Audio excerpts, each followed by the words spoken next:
Chapee here, and I thought it was time well overdue to update you on how I'm going with my 30 towns that I wanted to do, or join the dots to do, before I exited the South Island somewhere towards the latter part of March. So before I do that, let's just have a look where the heck I am. I thought what I'll do first is give you a little bit of an overview. I'm staying at the what is it, the I don't remember where the hell I am, the Benmore Lake, or Lake Benmore Caravan Park. It's a cracker. It's one of those nice little countryside parks. Just have a look. I'll pan around, get my mug out of the shot, and just show you that it's nice. Trees glistening in the sunshine, and my little setup is right here. I say little setup because I never occupy much of the site. I've got my Austrail two-person dome with one person in it, which makes it plenty roomy enough.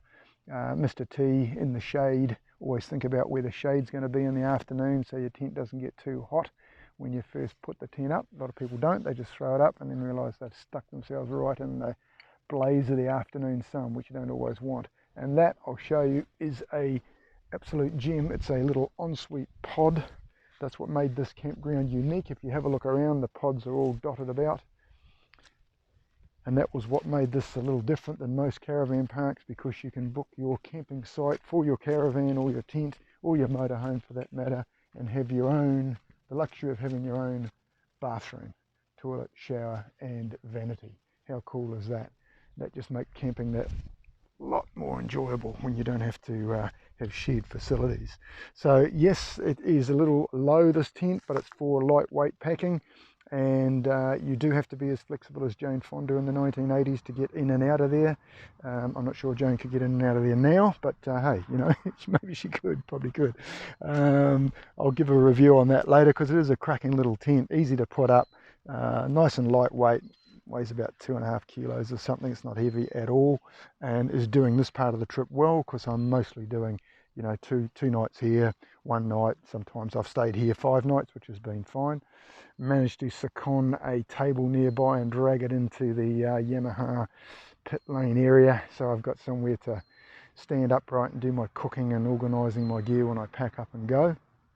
And this is a beauty of a campsite. It's right on the cusp of Benmore Lake. I'll get it right this time, Lake Benmore, which is just over those trees over there, and you can hike around it, mountain bike around it, go fishing in a boat on it, do fly fishing. I've actually seen trout in the shallows there.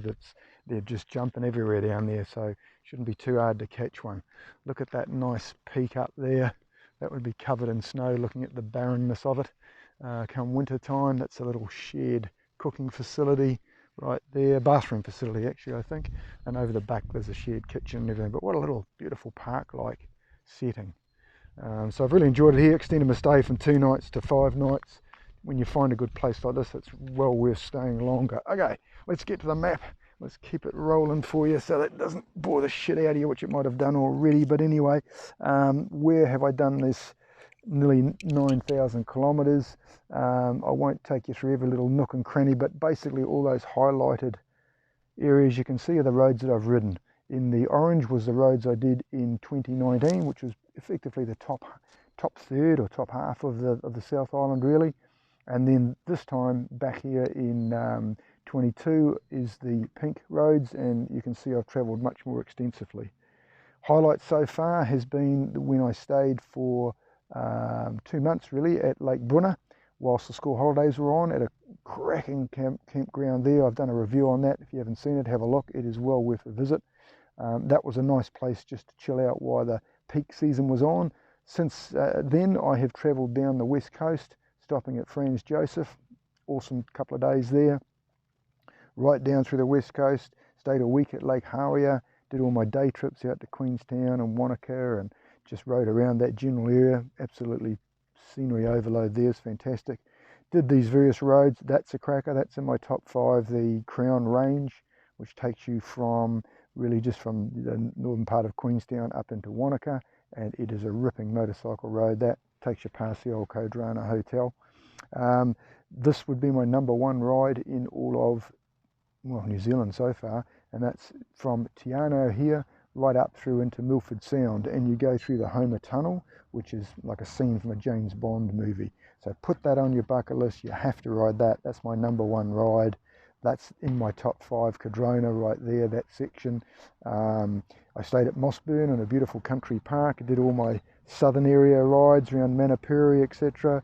Went down to Invercargill, got the bike service there at Rogers Yamaha, and then I spent just on 3 days here in the Caitlin's Coast, where you can see dolphins and seals, beautiful.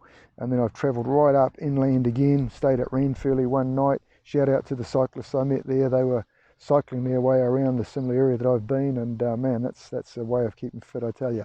And then I've travelled back around through here, and I'm currently here at Lake Benmore, right here in fact.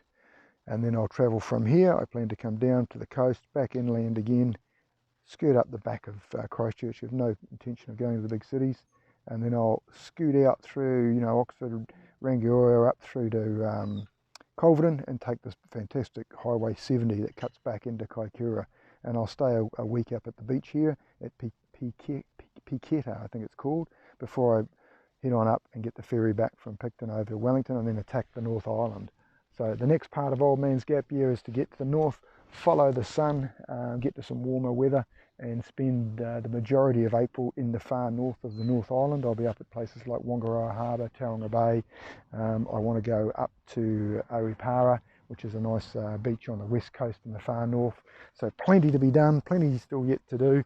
But in the meantime, as always, keep your eyes on the horizon, which is as typical in the South Island, right on your doorstep, stunning no matter whether you look that way or that way, and keep your knobbly knees in the breeze. Not showing you those because I'm wearing shorts and no one wants to see that, I can assure you.